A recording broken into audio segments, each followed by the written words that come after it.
kuenda kwakaita Vice President Constantino Chiwenga nemukadzi wavo kuParis former Olympics zvoonekwa nemapolitical analysts voona kuti aiwa zvimwe yanga isiri nhau yemasports chete, pane paitofambiswa madiplomatic engagements. Zvichachinyorwa panapa naSet Free Nherera toona kuti vanhu voti aiwa zvanenge wakukambinera for General Chiwenga. Saka pana mashoko abuda achinyorwa ndopanda kuti bva wasubscribe ulike ubva watina on the bell icon. Tivira paindo pake monyogwa muchinzi the incoming ZANU-PF First Secretary is busy with the diplomatic engagements, contrary to public insinuations that the Honorable General Dr. Constantino Dominic Nkadzino Kuveya, who is also Zimbabwe's Vice President, had traveled with the Olympics team.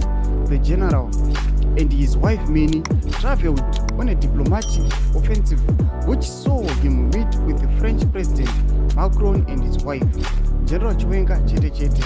Ndomashoko atiri kuona kuti panapa anouya achichanda achiti aiwa General Chiwenga chete chete. Tinavo General Chiwenga anouya achivasapota pamuvhu rawakaita aiwa vachienda kuParis.